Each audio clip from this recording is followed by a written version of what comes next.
E a última reportagem da série Orgulho de Ser Campograndense, Ciro de Oliveira entrevista Humberto Espíndola.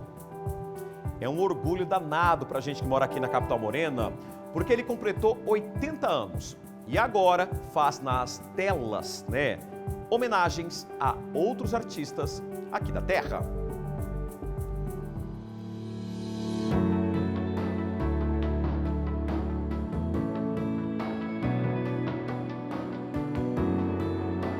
Meu avô fez numerologia do meu nome e para eu ser uma pessoa de destaque. Eu, desde pequeno, assim, eu gostava de desenhar, eu ia aguar o quintal para varrer, para minha avó, e tinha um muro, que eu já contei essa história várias vezes, mas eu desenhava com a mangueira d'água nesse muro. E aí começaram a reparar o meu talento para o desenho. E o talento muralista também, porque os desenhos eram grandes, porque eu esguichava a água na parede. E fazia umas figuras, umas coisas, e a parede secava, voltava, recomeçava. Então já tinha uma coisa assim que já desde a minha infância já tinha aquela coisa para ser artista, mas ninguém falava assim, ele vai estudar belas artes, falava, esse menino vai ser engenheiro, arquiteto, sempre viam pelo lado profissional mais garantido, porque ser artista era uma coisa difícil.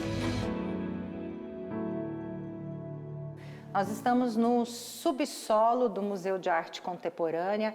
Essa aqui é a sala de reserva técnica, chamada também de acervo. É um local que apenas os funcionários têm permissão de entrar e nós tivemos essa autorização para mostrar as obras de Humberto Espíndola que estão guardadas aqui. E a Cris, que é a arte educadora aqui do museu, que vai nos apresentar.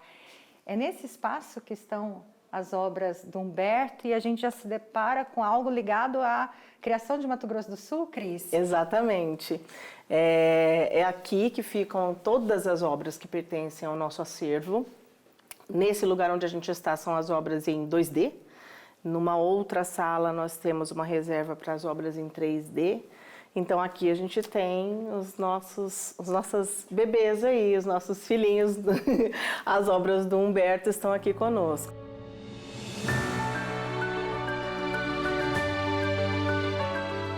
E a fase das rosas?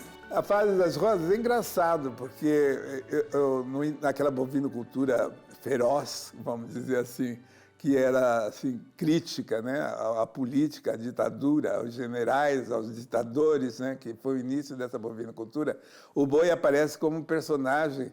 E naquela época as pessoas ainda não tomaram um susto, porque aqui tinha uma visão de arte completamente acadêmica. Então eu fui um artista que revolucionei na imagem e as pessoas não consumiam o meu trabalho aqui. Eu precisava, às vezes, vender, como todo artista, porque... Então as pessoas falavam assim, mas por que você não pinta cavalo, que é uma coisa bonita, que a gente pode pôr na parede? Porque boi, boi, que coisa, boi é um bicho feio, achavam o boi feio. Então eu sou um cara assim que, depois que eu também... Tem várias influências que me levaram à bovinocultura, porque eu queria encontrar alguma arte que expressasse minha terra. Sempre você vai ver essa figura do boi, especialmente nessa série, que é a série chamada Divisão de Mato Grosso do Sul. A gente tem aqui, são 10 exemplares, e aí dentro dessa série ele foi trabalhando todas as questões ligadas à política, ao próprio Estado, ao Estado Uno e ao Estado que estava se criando. Então, todas essas nuances aí da religião, a população, a comunidade, as cidades, em especial ali Cuiabá e Campo Grande, Uma tesoura representando o corte, seria a divisão, a gente vai encontrar muitos ícones, Essa rosácea aqui, você vai encontrar naqueles bois que eram os bois premiados. Então você sempre vai ver essas rosáceas em várias facetas aqui das obras que indicam essa premiação aí do boi. Tem muitos ícones, a representação esse sobrevoar, Você vê que está com as cores da nossa bandeira, do nosso estado. Então esse sobrevoar o poder, Ele sempre vai tratar do poder, da política. São todos os assuntos que vêm ali junto com essa novidade que era a criação de um novo estado, né? E o que mais que nós temos aqui? Bom, aqui do outro lado a gente tem mais algumas. Na verdade, a gente talvez não consiga mostrar todas, né? Essa é a favorita das crianças, assim. Essa é o sopro. Na verdade, da série é a mais conhecida. Ela foi a mais publicada em folders, em livros, a mais comentada, a mais estudada. E ela traz esse sopro do progresso, fazendo essa divisão ali no Estado Uno. O Humberto, acho que ele retrata bem, né, o sul-mato-grossense, né? Ele vem de uma família, que é a família Espíndola, uma família musical. Ele é um dos 7 irmãos que eu conheço muito bem, já fiz algum trabalho com algum deles, como o Gerry, como o Geraldo Espíndola. E o Humberto, assim, retrata a alma sul-mato-grossense, né?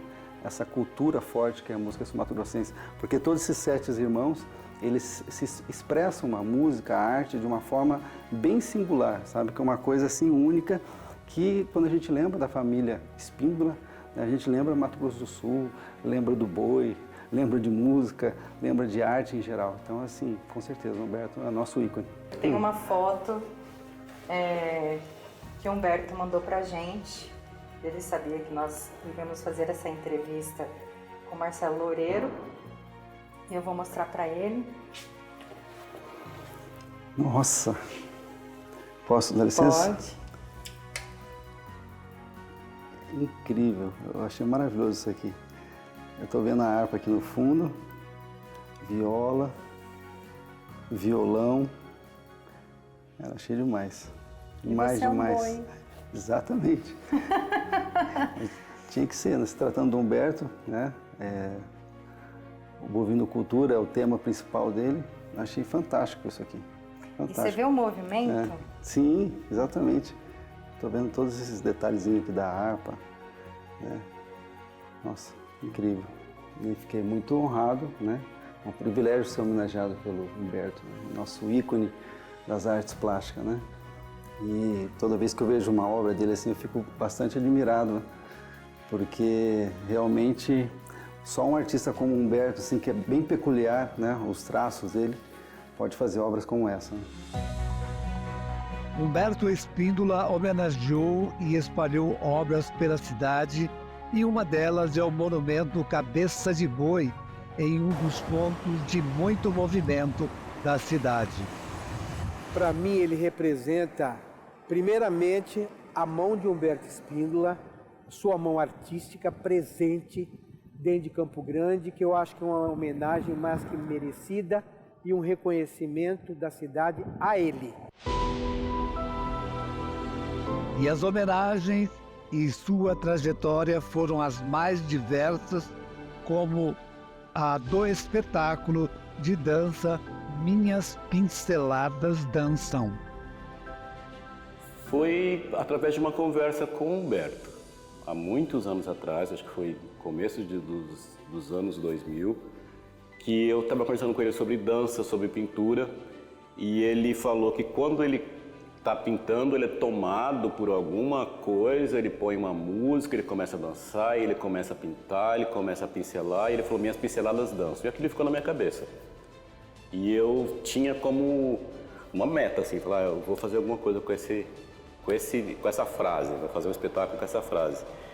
E aí só em 2020 que eu consegui, e estreamos em 2022. Então eu acho muito legal usar essa coisa da dança que é urbana, né, para falar de um artista que fala de coisas assim rurais, né, que fala de boi, que fala da bovinocultura, e eu acho que isso tem tudo a ver. Eu acho que tem tudo a ver com a essência do Humberto, sabe? De falar de coisas que ele fala da terra, tudo, mas usando uma forma moderna, uma forma contemporânea. Não é porque ele está fazendo 80 anos esse ano, Mas o que me interessou muito foi o movimento da pintura dele. Já que eu trabalho com movimento de corpos, eu queria traduzir o movimento da pintura dele para o palco, para a coreografia. Tanto que o subtítulo do espetáculo é O Movimento da Pintura de Humberto Spíndola em Cena. Então me interessou muito isso, assim, eu sinto a pintura dele vigorosa, enérgica, as cores são muito vivas, né? Tudo tem um porquê de estar ali, ele tem aqueles signos ali, meio escondidinho, mas tão presentes, então isso me interessou muito, assim, sabe?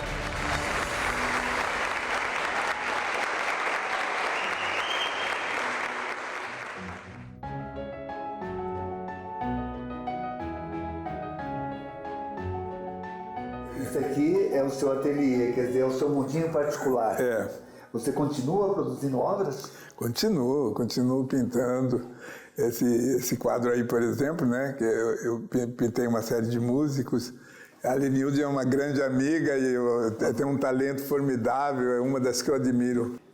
A minha história com o Humberto começa na adolescência, né, final da adolescência, quando eu conheci Geraldo, Tetê e Alzira nos primeiros festivais de música que a Glorinha Sarrosa organizava no Clube Surian, né? E eu comecei a frequentar a casa dos Spíndola, a gente chama de espindolar, né? E conheci o irmão mais velho, que tinha chegado de Curitiba, recém-formado no curso de jornalismo. E Humberto, ele sempre foi para nós um mentor, né? Um guia do caminho artístico. Ele sempre incentivou, né? Nos orientou, né? Sempre motivando a gente para encarar esse caminho da arte, né? Com assim, a maior seriedade possível, a maior entrega possível. Mais até que orgulho, é um merecimento de Campo Grande dizer Humberto Spíndola é nosso, nasceu aqui em Campo Grande. A origem dele é daqui, é familiar. E daqui, Humberto Spíndola foi para o mundo. E Campo Grande vai para o mundo junto com Humberto Spíndola. Descentralizador da arte brasileira, tirou a arte brasileira desse eixo Rio-São Paulo, trouxe para dentro do Brasil. A pintura de Humberto é uma pintura muito avançada, passou por mais diversas experimentações, né? É armorial, né? Mexe com o couro, as marcas dos fazendeiros, as marcas gravadas, pirogravadas. Fez instalações, né? Com chifres, a Bienal de Veneza, a Bienal de São Paulo. Muito diversificado, muito autêntico, muito contemporâneo. Quando eu conheci Humberto foi em 1965, foi no Rádio Clube, numa festinha, eu e minhas amigas, e ele me olhava, ele só usava um terno marrom que ele tinha, só esse terno. E nós apelidamos ele de terno marrom. Até que um dia o terno marrom criou coragem e me tirou para dançar. Nunca mais nos separamos. Eu participei de 6 bienais internacionais, né? Inclusive de Veneza, que foi a bienal principal. Todos os críticos de arte brasileiros escreveram sobre o meu trabalho. Humberto Spíndola, ele não é do Mato Grosso, ele não é do Mato Grosso do Sul, ele não é do Brasil. Humberto Spíndola é do mundo, porque a cabeça que ele tem, a forma como ele delicadamente consegue ser incisivo nas suas colocações, para as reflexões que ele nos faz, fazem com que ele seja atemporal e que ele não tenha um lugar, ele tem todos os lugares. Eu sempre sonhei com essa cidade, uma cidade grande, né? Eu me lembro assim que queria que Campo Grande tivesse prédios, eu sonhava assim ver a cidade. Nunca imaginei que eu fosse estar vivo para ver Campo Grande desse tamanho, né? Essa coisa do artista ficar na terra foi isso também uma proposta ideológica minha. Humberto, brigadão, tá? Imagina, Campo Grande. Primeira coisa, Campo Grande, eu te amo. demais, sabe? Você é a minha cidade querida, onde eu nasci, sei lá por que nasci aqui, e aqui eu quero morrer. E eu te amo, Campo Grande.